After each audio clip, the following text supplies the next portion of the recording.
Hey, what's going on, everybody? Manny here once again. Welcome to DFS Zone, your source for daily fantasy sport lineup advice for the NBA and the NFL. I have a brand new video for you, ladies and gentlemen. Before I get started, I appreciate you guys drop a like on the video. If you're new to the channel, first time here, never ever seen any of my NBA or NFL lineup advice videos, the only thing you need to do to be a part of the DFS Zone community is to be a subscriber. So make sure you subscribe down below. Make sure you turn on the bell notifications right next to that subscribe button. So this way you don't miss out on any of my NBA or NFL lineup advice videos. With that being said, today's Sunday, December the 23rd, 2018, and we have a 9-game slate in the association starting this evening. And before I get started, like always, man, yesterday I gave you guys a couple of nice plays. We actually had our first live show in a while. Definitely was a nice turnout. It was nice to see a couple old people there that I've been following me for quite a while. And of course, it seemed like there was a few new new viewers, which I always would definitely appreciate having new people come on and take a look at the videos. Again, I was thinking of maybe going on later on today. I'm not sure if I'm going to do that. Chances are I probably will not. Going to be a little tight. As you can see, this video is coming out to you guys very, very late, but I figured I still wanted to get something out to you guys because the last few Sundays I have not been able to do too much over the weekend as far as giving you guys NBA videos. So I wanted to make sure I got one out today, and I was able to get one out yesterday. Last night I gave you guys a couple of plays. I gave you guys Steph Curry, and I did tell you that I was very high on Ben Simmons. Ben Simmons had the better game, so if you play Ben Simmons, good for you guys. He got 54.4 here on Fanduel. Steph Curry had a decent game, didn't meet value, 38.5, but we'll accept that. That's not a bad floor for Steph Curry night. At shooting guard, I gave you guys Jimmy Butler, and I told you that I was also very heavy on Devin Booker. Booker had the bigger game, but of course Booker had to go into triple overtime, which I told you guys on the live show that I thought that would be a great game to stack. And so if anybody took that advice, and you played about 6 or 7 players from that game, you probably did very, very well. But Butler put up a nice game, 40.9, pretty much a 41 spot here on FanDuel, and Devin Booker put up 60.8. Again, remember that was a triple overtime game, so he played pretty much a lot of minutes in that game, over 40 somewhat minutes.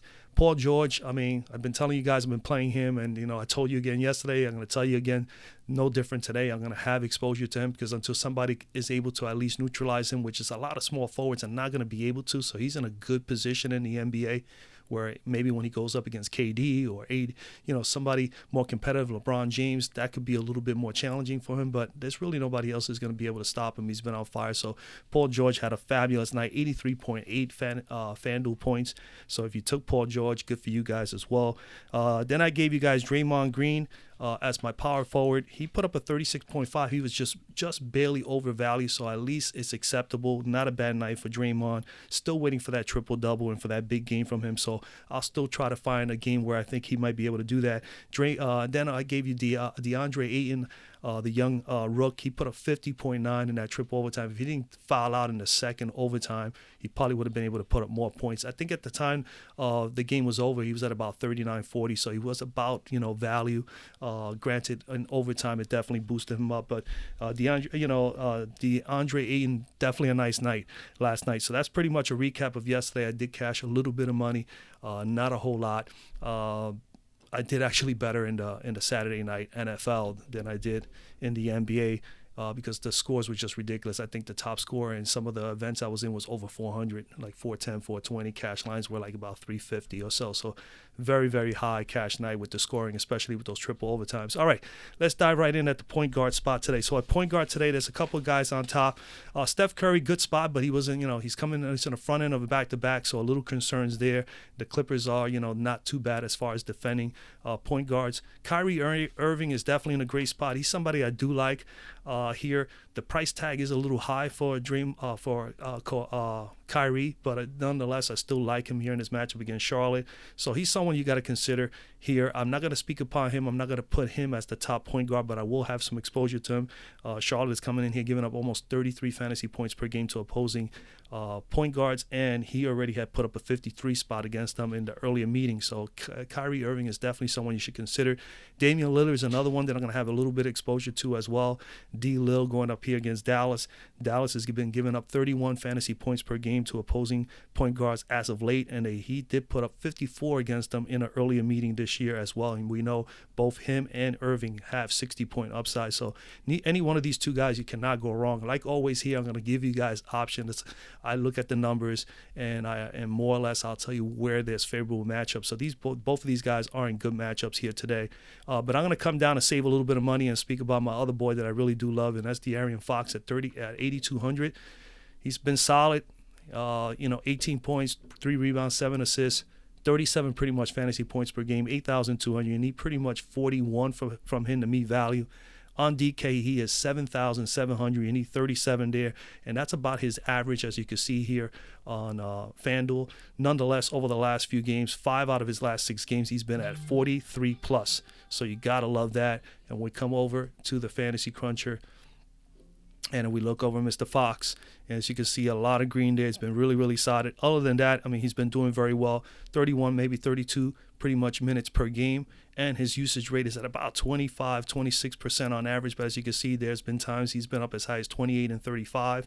Shots have been incredibly high as of late as well. He was averaging about 12 to 13 shots a game, and pretty much in the last few games, you can see he's more in that 15, 16, maybe as much as 17 shots per game if you tally these up here. And he's able to hit you some threes. Doesn't take a ton of them, maybe about 3 or 4 on average. He'll hit 1 or 2. The last 2 games, he's been pretty efficient there, as you can see. And, of course, he's able to get to the foul line. Good free throw shooter. Definitely can get you some rebounds. He definitely can get you some assists. And he brings to the table some good defense. Last 2 games, 7 steals and 3 blocks. I mean, that is pretty impressive by the young man, De'Aaron Fox. And, already he's shown that he's definitely could get you 50-point upside. So I'm not concerned at that 41 that we need from him. I think he's in an excellent spot. He at home this year, as far as home and away splits, 46% field goal percentage, 43% from 3. So he's been shooting solid from the 3-point stripe, 17 points per game and 38 fantasy points at home on average.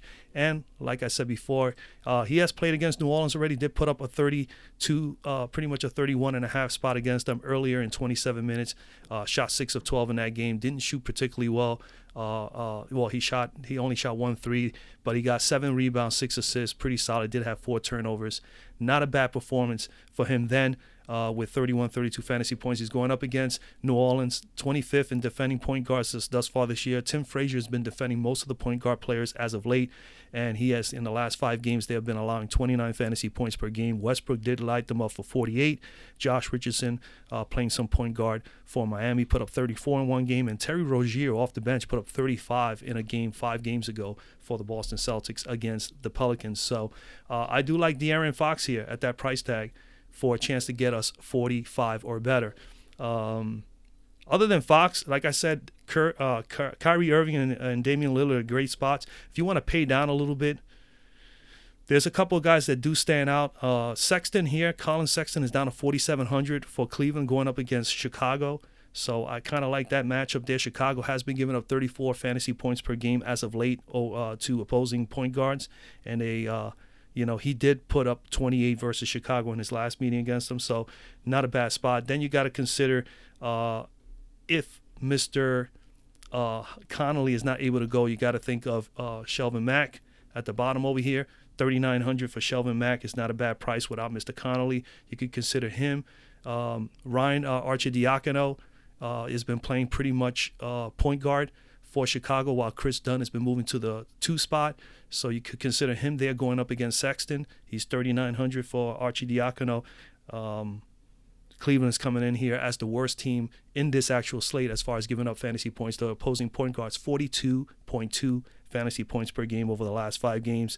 And he did put up 22 against them in his last meeting against Cleveland in about 29 minutes, but that was a little bit far back. Let's take a quick look. If I remember correctly when I looked it over last night, Cleveland, it was back on November the 10th. He has been playing pretty steady since then. He's had as much as 30-somewhat minutes in some games. But if he shoots well, he'll be someone to very consider. And then you got also the injury news of possibly no Derrick Rose. If Derrick Rose is not able to go, then you got to think of Tyus Jones here at 3,600. He is pretty much at bare minimum. 3,600. He'll get a bump in minutes. He will probably more than likely start. So you got to consider him. Tyus Jones, and you also got to consider At the shooting guard spot, you may be able to see in that same matchup, Josh Okogie may be able to get some more minutes for Minnesota as well. So I would think he'll get a bump, but the true bump there would be Tyus Jones. So definitely keep Tyus Jones in mind. I plan. So keep an eye on this Derrick Rose news. If Derrick Rose is ruled out, chances are Mr. Jones is going to start, and that definitely is going to be some value for us there. All right, to go to shooting guard. A shooting guard today, man, you got a couple of nice guys up here on the top. Obviously, Jrue Holiday in a good spot against Sacramento. I mean, he's always in a pretty good situation for the kind of player he and the kind of fantasy point totals he could bring to us at the table. Devin Booker's in a great spot against Brooklyn, but unfortunately, he played a triple overtime game last night. So I am a little afraid about the Phoenix players today. If anything, I would think Brooklyn is in a very good spot here. Phoenix has been playing well, competitive basketball, but last night that was a draining overtime game. That is a long game. So I'm going to come down to Luka Doncic here at 8,300. Definitely love Luka Doncic here in this matchup. 8,300. You need 41 from him. He's averaging almost 19 points a game, 6 rebounds, 5 assists. Pretty nice balanced stat sheet for him. 35 fantasy points per game. At 8,300, you need 41 pretty much, or 42 on DK. He's 81. So you need 40, 41. You need 40 to 41 to actually play him in any one of the two platforms, and he is more than capable of getting that done. 7 out of his last 8 games, as you can see here, 34-plus fantasy points or better. And he has 2 50-point-plus smacked in between here as well. So we come over and take a look at him here at the cruncher. And Mr. Doncic, he's just been solid. 4 out of his last 7 games have been 46+. His usage rate has been really up high. It's actually been going up more. He's uptrending on his usage rate as of late. He's pretty much at about 27, 28% on average, maybe even closer to 29. And look at the shots, 15 to 16 pretty much on average per game. And he's taken about 6 or 7 threes per game, especially in the last 3 or 4 games. And then he goes to the free throw line, and he's not that bad of a free throw shooter. But the beauty of it is that he at least gets to the free throw line. So that we definitely got to enjoy. We like. And then the rebounds and assists, he gets you a little bit of everything. And then, of course, he actually does defend fairly well. He's had 5, 6, 7, 8, 9, 10, 11, 14 steals. He's been consistent in getting at least 1 to 2 steals a game over the last 7 or 8 games, and he's able to get you an occasional block or 2.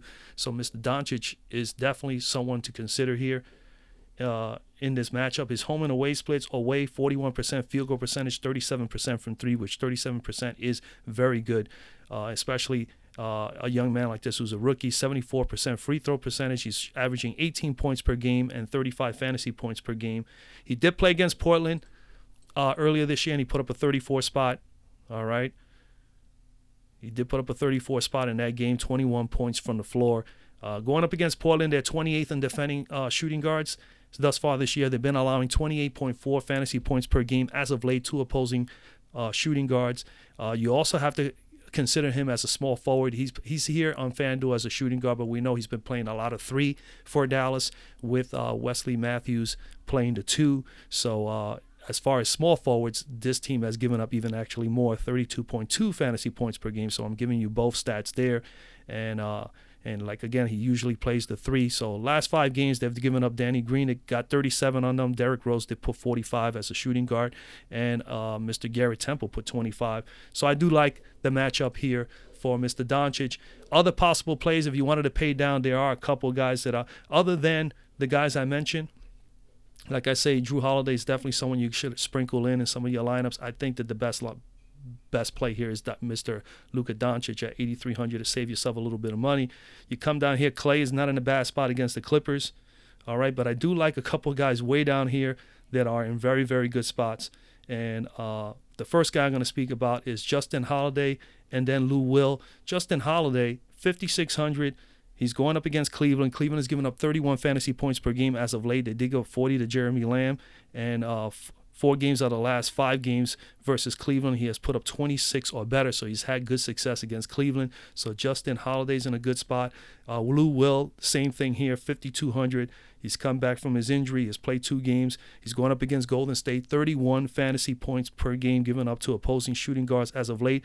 And Lou Will has had 3 straight solid games against Golden State where he's put up 40 or more fantasy points against them. So, again, Lou Will is in a good spot. And then you got to also consider Wesley Matthews here against Portland, a little vulnerable against the 3-ball.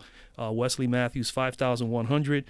Portland's coming in here giving up nearly 29 fantasy points per game to opposing shooting guards, and he did put up a 30-plus versus Portland in 4 of his last 5 games, so he's been averaging at least over 30 against them in 4 out of 5. He is someone definitely to consider as well. So those are the top guys that I'm looking at there at shooting guard. Small forward. At small forward today, man, I mean, obviously you guys know I love Paul George. I will have exposure to Paul George. His price tag is going up, but again, rightfully so. The guy's been solid. He's been incredibly good so far this year, and his health has been great as well. No problems with him playing, on front ends of back-to-backs. He still continued to get massive minutes. He has had 2 back-to-backs already this year in both games he has played, and he has actually had good games in both back-to-back as well. So I'm not concerned at all whatsoever going up against Minnesota. He is definitely someone I'm going to have some exposure to. Again, I don't want to just give you the same guy all the time. I'm going to give you options. I'm letting you know that I am going to have exposure to Paul George, and I'm going to have some exposure to Kevin Durant, whom I am going to speak about today as the top small forward. He's still under $10,000, 9,700 here, averaging 29 points, 7.5 rebounds, 6 assists, 49 fantasy points per game. You pretty much need for this price 47. And on DK, he's 9,400. You pretty much only need 43, 44. So again, he is priced in both platforms just right under his average of fantasy points that he puts up per game. So he is definitely in a great spot just on that alone, just knowing that his price is just right. He's had 39 plus in pretty much 5 out of his last 6 games. As you can see that here, 39, 39, 50, 53. I've been a little choppy here and there, but again, we're talking about Kevin Durant, one of the best players in the NBA, and the true meaning, the real reason, as you can see, he's going up against the worst defending team against small forwards thus far this year in the Clippers. They're 30th, but more than that also is that he brings a number of other things to the table. He plays more than enough minutes. He's pretty much averaging 35 or better.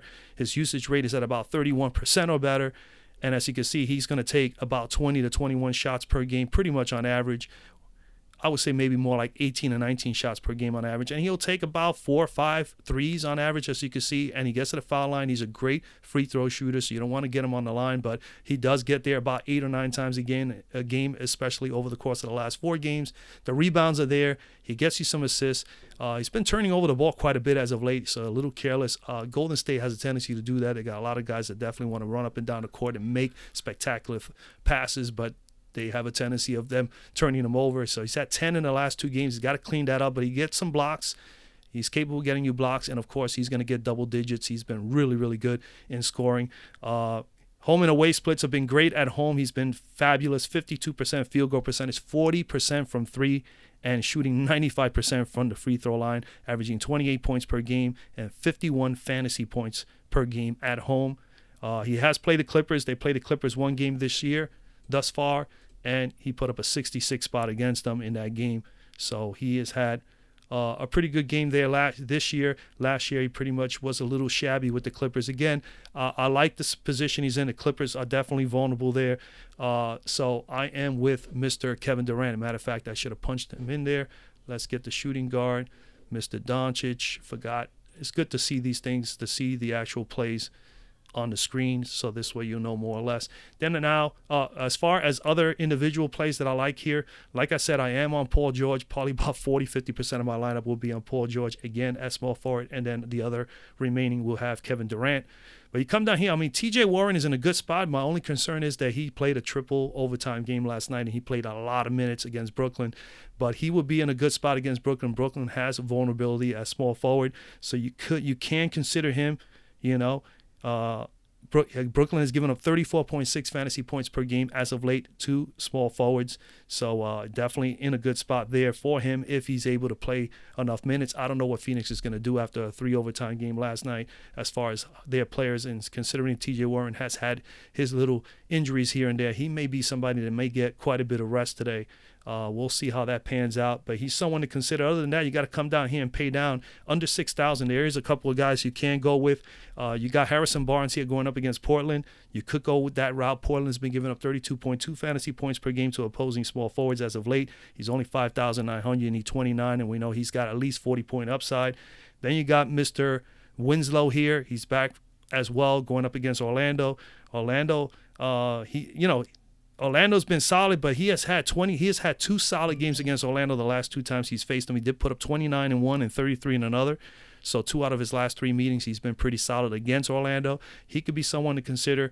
And then, again, Kelly Oubre played well last night. 4,800 is still a nice price for him, but triple overtime game. He may probably get more minutes than T.J. Warren, at least in my opinion. So we'll see how that pans out. Other than that, you got to consider Damari Carroll for the Brooklyn Nets in this game. 3,900, man. It's not a bad price. And he has had a 25 and a 35 spot in his last 2 games against Phoenix.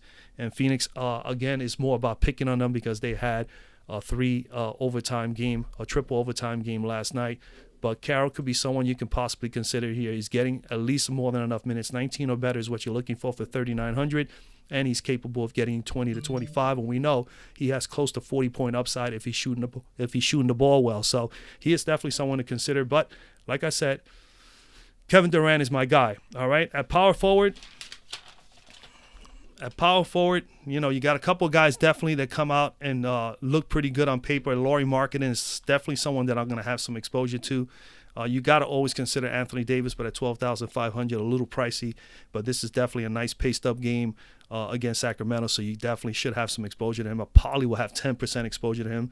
But Lauri Markkanen a little bit more so against Cleveland. I like Cleveland is coming in here giving up 37 fantasy points per game to opposing power forwards. They did give recently Marvin Williams 36 and OG Anunoby 32. So I like Lauri Markkanen here because he's been spectacular for Chicago since his return. But I'm going to come down to Kyle Kuzma, man, versus Memphis in a game that's going to be at least slowed down a little bit. Memphis likes to play, but he has had such pretty good success against Memphis. And when you think of Kyle Kuzma going up against Memphis, I mean, Jaren Jackson, who is probably going to defend him, he is just so much foul prone. I just think Kuzma is just going to eat him up. He's just too athletic, too quick, too explosive for this guy, and he has his skill set is just a bit much better than Jaren Jackson. But Kyle Kuzma, KK, definitely in play here, man. 18 points, nearly 6 rebounds, 2 assists, 30 fantasy points per game, 7,200. Need 36 to meet value on DK 6,009. You pretty much only need 34. Granted, his price is still a little up for his average. He's only averaging about 31, but nonetheless, still solid. 31 plus in 10 out of his last 11 games, stretching all the way down to about right here. And in smacked in between there, he's had about 2 or 3 40-point games. So Kyle Kuzma is definitely someone that I do like in the matchup today. We go to Kyle Kuzma here. As you can see how solid he has been throughout this process. The beauty of it is also he is getting more than enough minutes. He's been kind of like, to me, from when I watch the Lakers play, he seems to be the second go-to guy as far as offensively, as far as scoring is concerned. Definitely needs to knock down his shots. They haven't been going down as well as far as efficient as I'm sure he would love to be.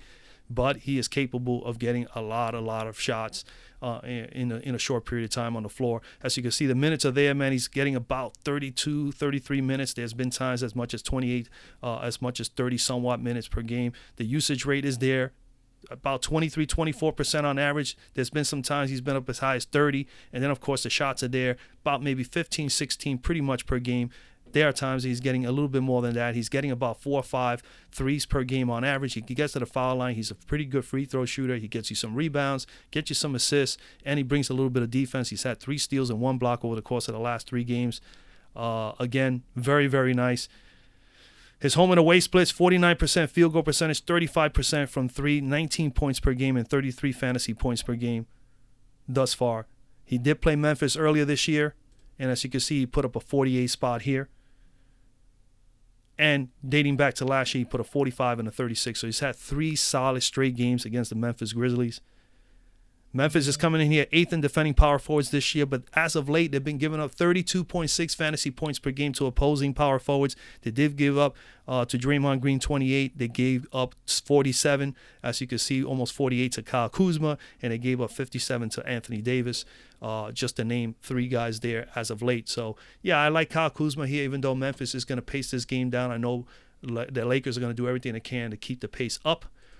And I think he's in a favorable matchup against Jaren Jackson. I think he could get him in foul trouble and put him in position where he's going to open up the doors for even more opportunities with Jaren Jackson on the bench. So I like Kyle Kuzma, 7,200 at center. Well, before I go to center, some other guys, Jason Tatum in a good spot as well, going up against Charlotte, 6,900 for Jason Tatum. Charlotte is coming in, giving up nearly 35 fantasy points per game to opposing power forwards. They did give up 40 to Vondelay and 49 to Blake Griffin as of late. He did put up 36 against Charlotte the last time he met Charlotte. So Mr. Tatum is someone you could consider. Like I said, I mentioned Lauri Markkanen before, going up against Cleveland. Cleveland has been giving up 37.3 fantasy points per game as of late. They did give up 32 to OG Anunoby and 36 to Marvin Williams as of recent. And I believe Markkanen is a much more better player than those two guys. So I think he's in a favorable spot there. And then you got also lower down in the lower tier range, you got to consider Aminu.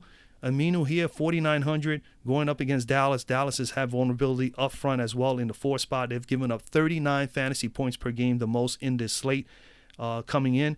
They recently gave up 48 to Gallinari and 39 to Bjelica. So, again, Aminu is in a good spot here, and he's a good rebounder, and this is a good spot for him to take off and get some stuff done. So, 4,900, Aminu could be a nice play for you guys here as well. Let's go over to center. At center today, man, tough spot, man. Vucevic is definitely in a good spot. You need 45 from him. Tough matchup. He's been good. He's had rough time. He has had a rough go with Miami over the last 4 or 5 games. So I'm a little concerned with that. I still think that he's capable of. He's good at home. He's much more solid at home. So you could go that route. I'll probably have 1 or 2 lineups where I may get him in the lineup, but I am concerned that he has not had a good history against the Miami Heat. Julius Randle in a much better spot against Sacramento, $8,800, $200 cheaper. I would probably prefer him over Vooch in a paced-up game against Sacramento with Cauley Stein. I think he could definitely muscle up with him. Marc Gasol, I definitely like him. I was planning to probably put him as the main guy. I will have exposure to Marc Gasol. I like Randle and Gasol the best out of the 2 up here at the top. But I think today I'm just going to take advantage of the factors that Phoenix is not that good up front with Ayton as far as the defensive center, but at the same time, they just finished playing a triple overtime game, so I'm actually going to go with Jarrett Allen, 6,300, just to give you guys a little bit more space and other options. I already gave you the 2 that I really love, and I will have exposure to those 2 guys in Gasol and Randle. But I think Jarrett Allen is somebody here that you could sneakily put in here. He's had 2 days rest. Phoenix just finished playing a triple overtime game last night. Got to travel now over to Brooklyn. Tough spot for Phoenix, man. I think Jarrett Allen could definitely do some wonders here, especially with the rebounding and blocking skills that he has. Not really a whole lot to say about him as far as numbers are concerned, but hey, 6,300, you need 31 to meet value. On DK, he's 5,400, you need 27. He's averaging 29, so the price tag is not too bad. I would prefer it to be under 6 like DK, but DK's price is fair for his average of about 29, just slightly a little bit high on Fanduel, which is okay. With the 60,000 budget, I think he fits in just right.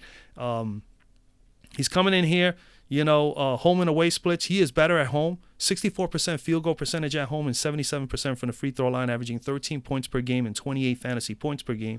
He did play against Phoenix. Let's go over here to the cruncher because, and where is he? Jarrett Allen. And against Phoenix, he did play against Phoenix. And he put up a 33 spot earlier this year in November in 24 minutes. So, I mean, that is not bad. That's about 1.1 fantasy points per minute. And I would take that. If he can come in here and just get me 30 to 35, I'll be happy. And I think he's got a shot. Again, this is more about me picking on Phoenix just simply because I feel they're going to be a bit tired today. And DeAndre Ayton played pretty much played the 4 quarters, and he played, let's take a look at him right now. Let's see how many minutes he did play last night. He played 39 minutes and he fouled out. So he may not be as tired as some of the other guys, but he did play quite a bit for himself. As you can see, that is the highest he has played in the last several games. He hasn't even played a 39-minute game. So again, concerns there. And not only that, is that Allen is capable of getting some blocks and some rebounds. And I think this is a good spot for him to hopefully tee up on that. So Jarrett Allen is someone that I need to have a great game today. He's the guy I'm going to go with as far as the videos, as far as for giving you guys advice. I think he could be a very little sneaky play for us guys here today, save ourselves a little bit of money. But like I said, I do love Gasol and I do love Julius Randle. If you want to pay up for those guys, definitely pay up for those guys, no problem. Other opportunities here at center. Like I said, Julius Randle, Marc Gasol, I like those two. You got to consider either the Golden State Clipper game. I don't know whom they're going to put there, but I mean, you got Gortat, you got Marjanovic. If they go that route, both of these teams have been vulnerable there. Golden State's been giving up 39 fantasy points per game to opposing centers, and the Clippers are coming in giving up 40, the most in the entire slate.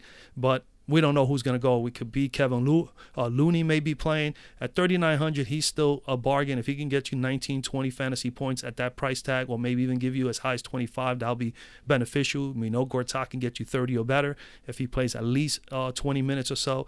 And same thing with Marjanovic. So it's tough to say. With the Clippers, they may just go Montrezl Harrell in this game. You never know at center majority of the time. Then you also got Mr. Jerebko. He had a big game last night.